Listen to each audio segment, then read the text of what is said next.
All right, hello Missouri educators. This is a video about a very important topic and one that may leave you feeling a bit overwhelmed. It's about communicating with LEP parents. As the number of foreign-born and non-native English-speaking students continue to grow in Missouri, we all need to make sure we are meeting the needs of students and also their families.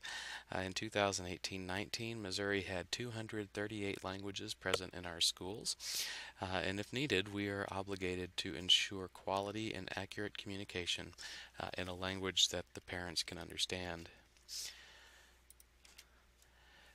This presentation is taken from OCR guidance, prior OCR resolutions, the United States Department of Education website, and thanks to a very kind partner in a Missouri school district, direct communication with the Missouri Office of Civil Rights Investigators. We'll begin with an overview, a short overview for administrators, followed by ideas and strategies to accomplish the expectations. For those of you who are new to this, interpreting and translating are two different things. An interpreter and interpretation is oral communication that's spoken from one language to another. A translator or translation is written communication from one language to another. If you want to dig deeper into this topic, you can look for these resources. All four of them you can find quickly through a Google search, but there is a fact sheet for LEP parents, a DOJ OCR Dear Letter colleague from 2015.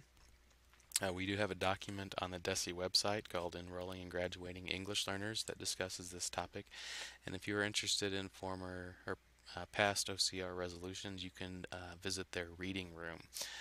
They'll tell you, and you can learn more about the specific resolutions.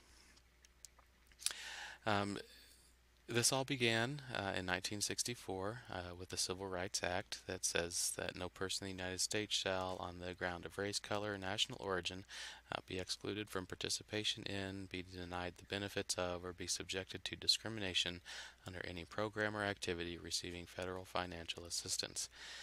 If you look on the OCR reading room, there are 84 pending cases right now regarding English language learners. There are several in Missouri. It also gives you a list of frequently cited issues in OCR investigations, and one important one, and it comes up frequently, is ensuring that districts provide information to parents or guardians in a language they can understand. This includes parents of students who are not identified as English learners. So some compliance questions that the districts need to be prepared to answer is: does the district have a process to determine the language needs of parents? Is the district providing language assistance to parents, guardians who require it? Does the district ensure parents have meaningful access to programs and services in a language they can understand? And does the district provide free, qualified language assistance to LEP parents and guardians? That term free there is very important. Frequent compliance findings or impermissible practices. First one, and this is incredibly common across the United States, especially in Missouri, is that schools rely on siblings, students, friends, untrained people, or school staff to interpret for LEP parents or guardians. Schools fail to provide translation or interpreting at IEP meetings, parent-teacher conferences, enrollment events, or disciplinary proceedings. Schools fail to provide information about school programs, services, and activities in a language that the parents can understand. And then the schools simply fail to identify LEP parents or guardians. So what can districts do? The expectation is that there is a language assistance plan. To meet the civil rights obligations, districts supporting LEP students and parents must have an established written language assistance plan that details the specific policies and procedures. The plan should include several items. I'm just going to go over them right now, and we'll discuss each one of them later. It should have a process of notifying current and future LEP guardians that free language assistance is available, a process of identifying LEP parents and guardians, including those whose students are not in the EL program. They should have a process of determining specific language needs of LEP parents and communicating that with all necessary staff, process of recruiting qualified interpreters, translators, and an explanation of how this group will be trained, a process of maintaining records, a process of training all necessary staff, and a process to identify vital documents that the district will translate for their parents. I will start with the first one. The districts must post a notice that language assistance is available free of charge in a language that parents can understand. This must also include information about how to obtain language assistance, including the name or office of contact. I'm sure many of you have seen examples of these in doctors' offices, hospitals, and other government buildings. Next, you need to determine the specific language needs of the parents. You need to have a procedure in place to identify how the parents speak and understand oral communication, as well as how they could read and write in English. You should also take into consideration that the parent or guardian does not have to be limited in all of the domains: speaking, listening, reading, and writing. They may have fine oral communication skills but cannot read or write, or the other way around. They may be able to read or write, but they are not able to follow along in oral communication. You also need to communicate the specific needs of each parent or guardian to all necessary staff, including teachers, administrators, SPED personnel, counselors. You need to do this on a regular basis. This information must follow the student if he transfers to a different building. The next area is of qualified interpreters and translators. The districts must guarantee that the use of qualified interpreters and translators. It's not enough to simply be bilingual. Translating and interpreting requires specialized knowledge of techniques, but also specific knowledge of academic jargon that is associated with the field of education. This can be challenging for districts because finding a translator may be hard enough. But we will discuss the details on how we can meet this obligation later in this discussion. Additionally, districts are expected to maintain records of LEP parents and their specific language needs, as well as a record of interpreting and translation services used, like the date of service, who requested it, the language, the type of service, and who provided the service. Finally, we have staff training.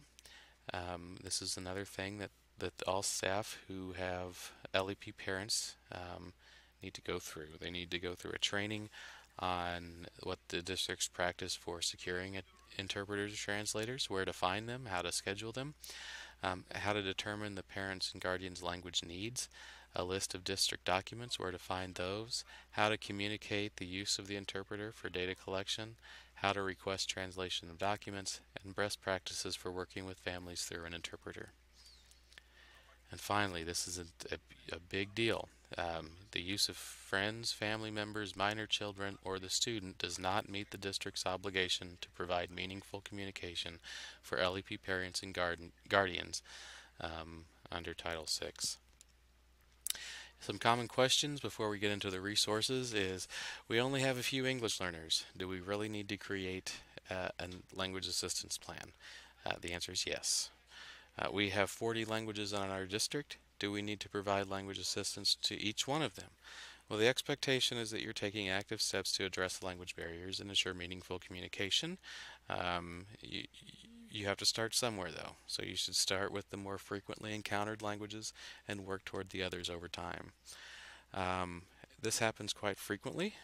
What do we do if a parent declines an interpreter but brings a family friend to interpret for them? Well, it wouldn't be appropriate, to cancel the meeting. They're already there, you got them in the building, but the team should document what happened and note that the parent does in fact need an interpreter or translator in the future. The parent can still bring their own interpreter if that makes them more comfortable, but the district should have one there too. Alright, so now we're going to get into ideas and strategies to accomplish this goal. The first is sample notifications. You can find a sample poster and sample wording in the Enrolling and Graduating English Learners document. On the DESE website, if you use the search bar to search for English language development, you will find this document among a list of others. Other options that you could consider includes free language interpreting and translation is available for parents, guardians, and students who require it. If you require an interpreter, please inform your child's teacher or school, and we will arrange for an interpreter to assist you at no cost. Notice that free and at no cost are both in this one. Another one is attention parents. If you do not speak English or need free translation interpretation to understand school processes, please call the number to the school, the number to the EL office, whichever one's most applicable. Here's some poster ideas. You can find these online. There's a sample poster in the Enrolling and Graduating English Learners Guidance document. You can find them in nearly any government building that you go to. We know Walmart has them hanging up, but the idea of having a poster in front of each office in the district is a good start. So how can you identify the LEP parents' needs? One, the suggested method is to add some information to your enrollment forms. You could add it to the existing language use survey that asks what is your first language for both parents, if possible, or the guardians. Can you read and write in English? Give them options such as yes, some, or no. You could say beginning, intermediate, advanced. You also should ask, do you need an interpreter? And in which language do you prefer to receive communications from the school?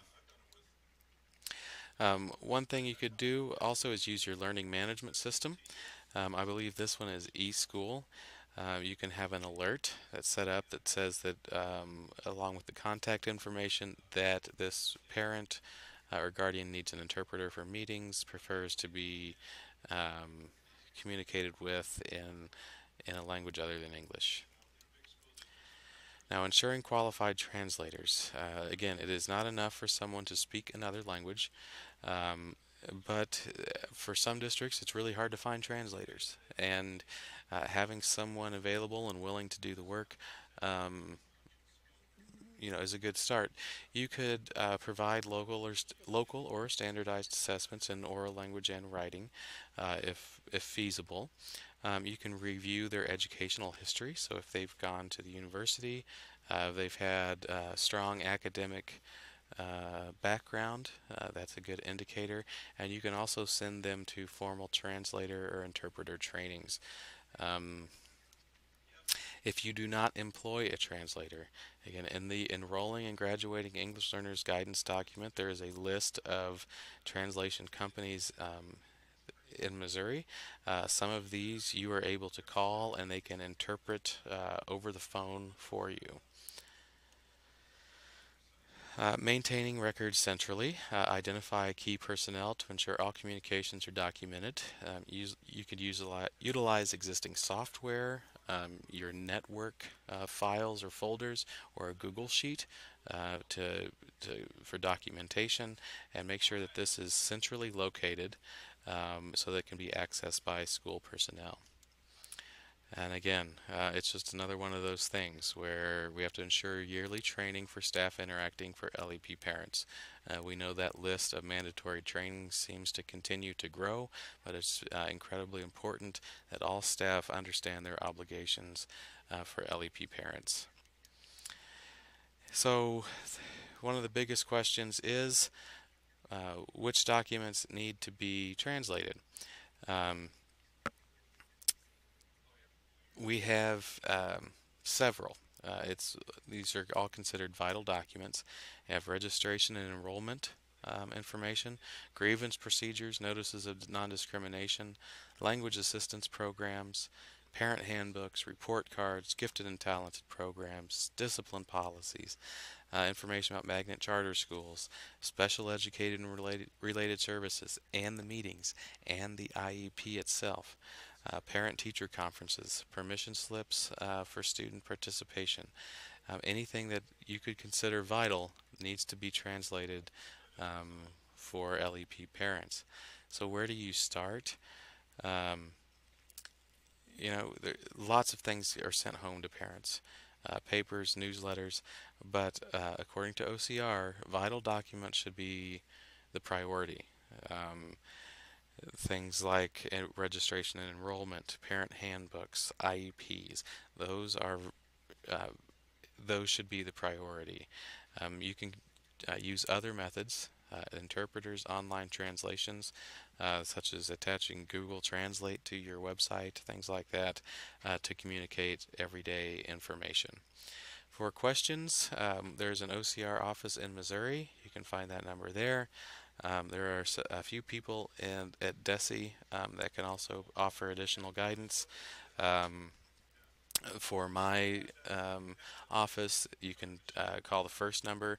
Federal Programs is the second number, and if you want to talk to the OCR compliance director here at DESE, you have his number. So thank you for tuning in, and good luck with all of this. Take care.